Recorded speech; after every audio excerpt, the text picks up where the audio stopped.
most of human history, waking up was not always a gentle return to ordinary life. Sometimes the first few seconds of consciousness came with the slow realization that the danger had not passed. Sometimes the nightmare was not something your brain invented during sleep. Sometimes the nightmare was waiting in the room with you.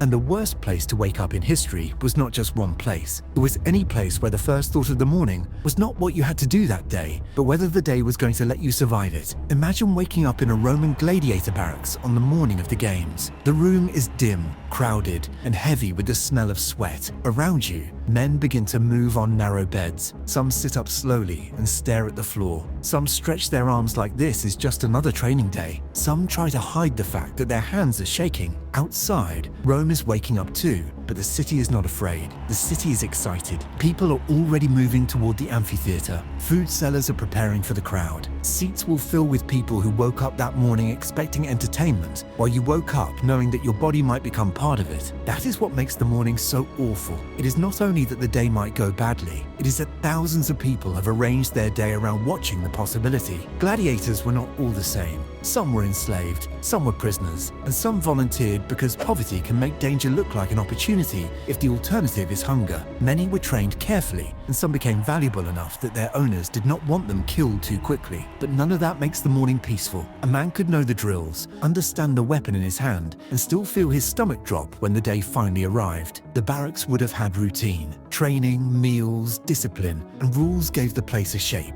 But on the morning of the games, routine becomes almost cruel because it asks the body to behave normally while the mind understands what is coming. You wake up and history has already sold tickets. That kind of fear is public, which somehow makes it feel even more humiliating. But another kind of terrible morning begins more quietly. Imagine waking at dawn in a small coastal village during the Viking Age. At first, it is just morning. The room is cold. Smoke from last night's fire still hangs faintly in the air, and someone nearby is sleeping with the complete trust of a person who believes the walls still mean something. Outside, the sky is pale and grey, and for one fragile moment, the day feels like it might become ordinary. Then a sound comes from the water. Maybe it is shouting. Maybe it is the scrape of a boat touching shore. Maybe it is the first scream from the edge of the village, carried through the dawn before anyone has enough time to understand what it means. The Vikings were not cartoon monsters from modern imagination. They were traders, settlers, farmers, travelers, and poets as well as raiders. But to the communities they attacked, none of that mattered in the moment. What mattered was that fast ships could arrive before a village had time to prepare itself for violence. That is what makes this wake-up so terrifying.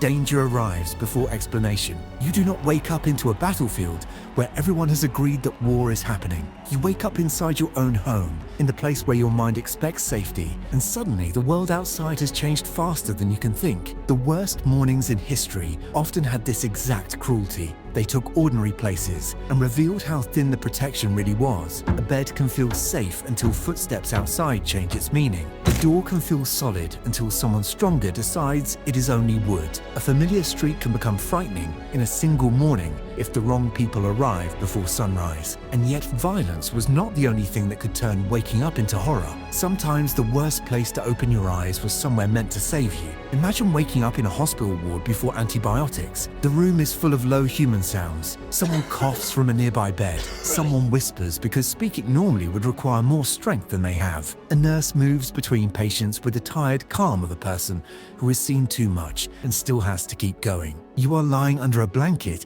that does not feel clean in the way modern people expect clean to feel. Your skin is hot. A wound that seemed manageable yesterday now throbs with a deeper, uglier rhythm. The doctor may be educated, careful, and honestly desperate to help you live. But if bacteria have entered your blood, he is standing in front of a locked door without the key. Before antibiotics, a small cut could become a death sentence. Childbirth could turn dangerous with terrifying speed. Surgery might solve one problem while creating another that nobody knew how to stop. The discovery and mass use of penicillin in the 20th century did not make humans immortal, but it changed the meaning of infection so deeply that modern people struggle to feel how frightening ordinary sickness used to be. We often imagine historical danger as something dramatic, like swords, raids, chains, or storms. But one of the oldest human terrors was quieter than that. It was a swelling that worsened overnight. It was a fever that refused to break. It was the look on a doctor's face when he understood more than he wanted to say. To wake up in that ward reward was to discover that your body had become a battlefield too small for anyone to see clearly. And from there, the idea of the worst place becomes darker, because sometimes the terror was not that danger had entered the room. Sometimes the room itself was designed to be danger. Imagine waking up in a castle dungeon in the Middle Ages. The first thing you feel is the ground beneath you, hard and cold enough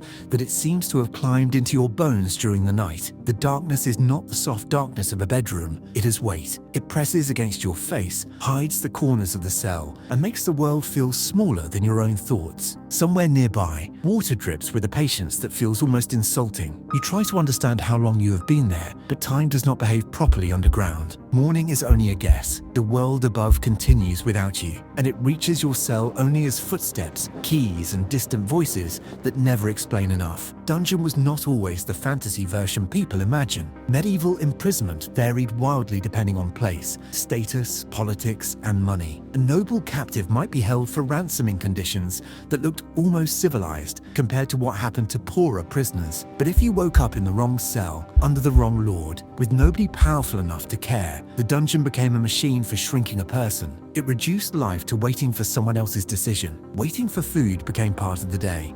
Waiting for judgment became part of the mind. Waiting for someone to remember you became a kind of suffering all by itself. That might be the deepest horror of waking up there. The body wants morning to mean another chance, but the dungeon teaches the mind that morning can simply mean the same misery has returned with a different patch of darkness. And then there were places where even the walls could not stay still. Imagine waking up on a ship during a long ocean voyage while scurvy is spreading. The room tilts before you fully understand you are awake. Wood creaks around you. The air below deck feels stale and sour, and someone nearby groans as the ship rises and drops again. For a moment, your stomach cannot tell the difference between fear and the sea. Long voyages promise discovery, trade, conquest, escape, and survival. But they also trap people inside a floating world that could slowly turn against them. Scurvy was especially cruel because it did not arrive like a single disaster. It crept in through weakness. Gums became swollen and painful. Old wounds reopened. Legs failed. A person who began the voyage, imagining distant land, could find himself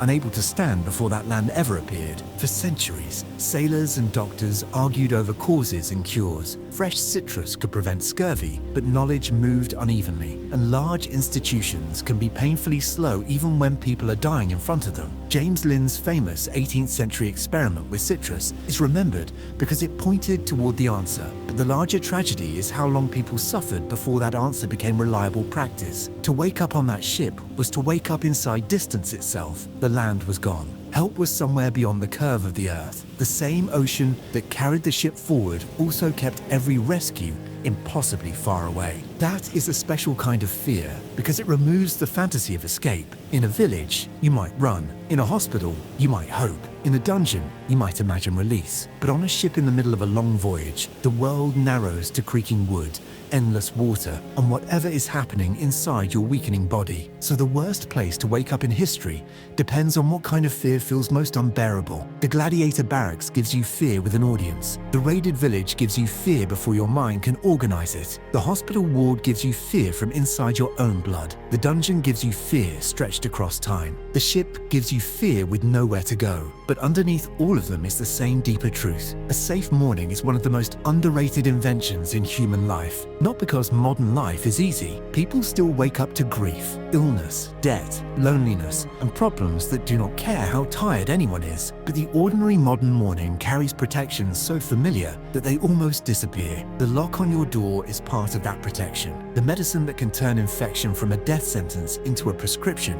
is part of it too. The clean water, the emergency number, and the basic idea that your suffering should not be entertainment all belong to a world that millions of people in history would have found almost impossible to imagine. These things do not make life perfect. They make ordinary waking possible. And that may be why history can feel so unreal when you look closely at it. We are not just separated from the past by technology, clothing, old maps, or strange customs. We are separated from it by the feeling we have in the first few seconds after opening our eyes. That tiny moment before the day begins is easy to overlook. The moment when you stare at the ceiling, already annoyed by your alarm, already irritated by the responsibilities waiting outside the blanket, feels like nothing, because safety often feels like nothing while it is working. But to someone waking in a barracks, a raided village, a fever ward, a dungeon, or a sick ship rolling across an endless ocean, that ordinary little moment would look almost impossible. So tomorrow morning, when your alarm goes off and your first thought is that you would do almost anything for 5 more minutes, you might still be right. 5 more minutes really is beautiful. But maybe the real miracle is not the extra sleep.